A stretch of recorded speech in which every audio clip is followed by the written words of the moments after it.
भड़काने का काम, कोटेदारों को धमकी देने का काम, ये इनका काम।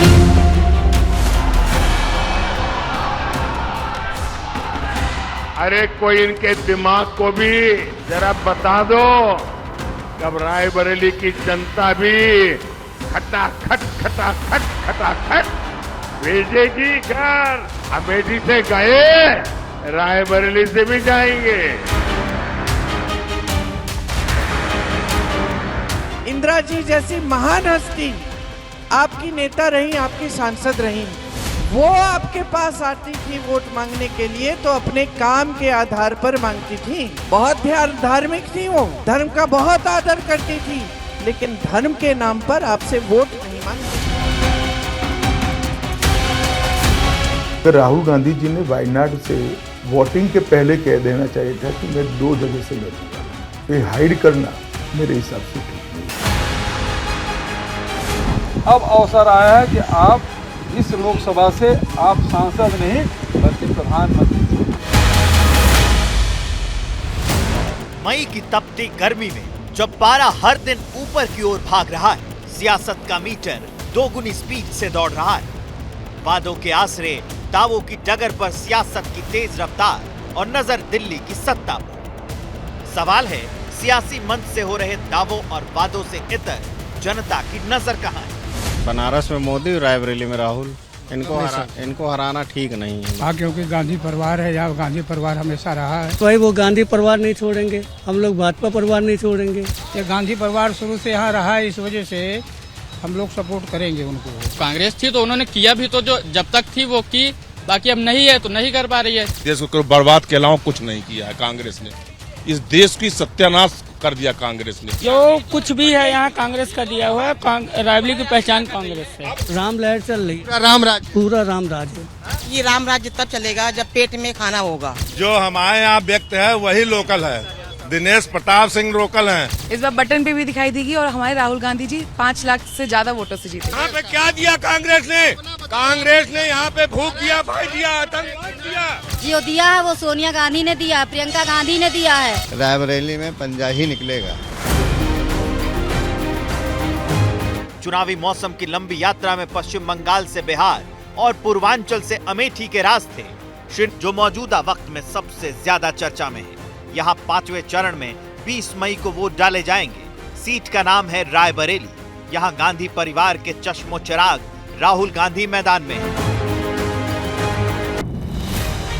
रायबरेली को गांधी नेहरू परिवार का गढ़ कहा जाता है। क्या कहिए 80 सीटों वाले उत्तर प्रदेश का एकमात्र संसदीय क्षेत्र जहां कांग्रेस की पकड़ बेहद मजबूत मानी जाती है। लेकिन दूसरा तथ्य ये है, बीते 2 चुनाव में रायबरेली संसदीय सीट पर कांग्रेस का वोट प्रतिशत कम हुआ है, तो वहीं बीजेपी के हिस्से आने वाले वोट का आंकड़ा बढ़ा है। 2014 में रायबरेली में सोनिया गांधी को 63.8% वोट मिले, जबकि बीजेपी को 21.1% वोट मिले। तो वहीं 2019 में सोनिया गांधी को 55.78% वोट मिले, जबकि बीजेपी का आंकड़ा 38.4% तक पहुंच गया। इन आंकड़ों पर गौर करेंगे तो 2014 से 2019 के बीच में बीजेपी को मिले वोट का आंकड़ा करीब 17.3% तक बढ़ गया, जबकि कांग्रेस को करीब 8% का नुकसान उठाना पड़ा। दूसरा, इस बार रायबरेली के चुनावी रण में सोनिया गांधी नहीं है, बल्कि 2019 में अमेठी में हार का स्वाद चख चुके राहुल गांधी। क्या वो यूपी में कांग्रेस का आखिरी किला बचा पाएंगे? राहुल गांधी को लेकर जनता के मन में चल क्या रहा है? रायबरेली रेलवे स्टेशन से लगते इलाके में ये सवाल किया गया तो जवाब क्या मिला, सुनिए। इस वक्त हम रायबरेली स्टेशन के ठीक सामने हैं। क्या नाम है भैया आपका? मनीराम। मनीराम। क्या हालचाल चल रहा है रायबरेली का? रायबरेली का हालचाल ठीक ही चल रहा है, करीब करीब। एक ही विषय में जानना चाहते हैं ना, समझ ही रहे हैं आप, चुनाव वाले विषय में। चुनाव वाले में तो चुनाव के तो विषय में अभी तो कुछ कहा नहीं जा सकता जब तक रिजल्ट नहीं आता है। मन मिजाज तो बना होगा ना लोगों का? अरे मन में तो लोग हाथ का पंजा ही बोल रहे हैं करीब करीब। तो यहाँ तो पूरा यूपी से पंजा साफ है। हाँ, नहीं साफ नहीं है यूपी से। अब यूपी के बारे में नहीं बता सकते, हम रायबरेली के बारे में बता सकते हैं कि रायबरेली में पंजा ही निकलेगा। और रायबरेली का चुनावी स्वाद कैसा है? चुनावी स्वाद जो बढ़िया है, क्या कहते हैं, राहुल को वोट दिया जाएगा। राहुल को? हाँ, क्योंकि गांधी परिवार है, यहाँ गांधी परिवार हमेशा रहा है। बरेली का हाल में भाजपा जी। यहाँ तो कह रहे हैं भैया गांधी परिवार का गढ़ है। जब था तब था, अब नहीं है। जो भी तो सोनिया जी थी। कांग्रेस के समय में हम लोगों को रोजगार मिलता था, और उसके बाद अब तो नरेगा की जो वो है उसमें 400 दिहाड़ी भी मिलेगी। आप हमें कोई ऐसा काम बताइए, खाली राम मंदिर छोड़ के कोई ऐसा काम बताइए जो बीजेपी ने हम लोग युवकों के लिए किया हुआ। रायबरेली की चुनावी सियासत का एक पहलू ये है कि संसदीय क्षेत्र से गांधी नेहरू परिवार का रिश्ता दशकों पुराना है। आजादी के बाद देश में पहली बार चुनाव हुए तब फिरोज गांधी सांसद चुने गए।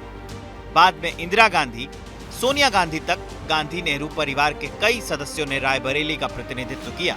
जाहिर है, राजनीति की लंबी यात्रा में गांधी नेहरू परिवार रायबरेली के दिल में खास जगह बनाने में कामयाब रहा है, जो यहाँ की जनता की बातों में भी नजर आता है। लेकिन एक दूसरा पहलू भी है।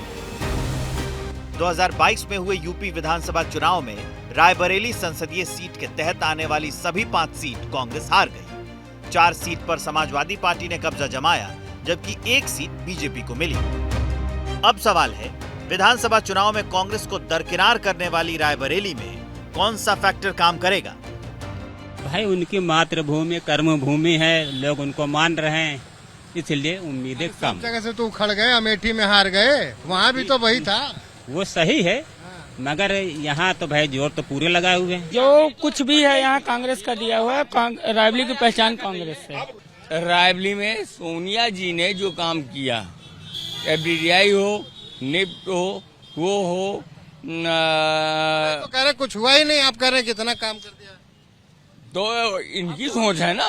देश को बर्बाद के अलावा कुछ नहीं किया है कांग्रेस ने। इस देश की सत्यानाश कर दिया कांग्रेस ने। कितने बच्चों ने पेपर भरा था, फॉर्म, पेपर लीक हो गया, अब उससे क्या करें? वो तो अपना पैसा लेके बैठे हैं, इलेक्शन में आराम से खर्चा हो रहा है। बाकी हम लोगों को पता है ना सही स्थिति, घर से न घर के हैं न घाट के हैं। जनता है, जनता को अपना प्रतिनिधि चुनने का, राय रखने का पूरा हक है। दूसरा, विधानसभा चुनाव का पैरामीटर अलग है, मुद्दे अलग है। लोकसभा चुनाव के मुद्दे अलग, फिर गांधी नेहरू परिवार का जुड़ाव भी तो है। एम्स दिया किसने दिया? रेलवे कोच किसने दिया? और ये पीटी गाँव है, एनटीपीसी किसने दिया? Flying institute. यही मतलब किसने दिया? उन्हीं की देन है ये। अब यहाँ पे तो भैया काम ही के नाम पे मिलेगा, जो काम करेगा, जो काम करता चला रहा उसी को मिलेगा।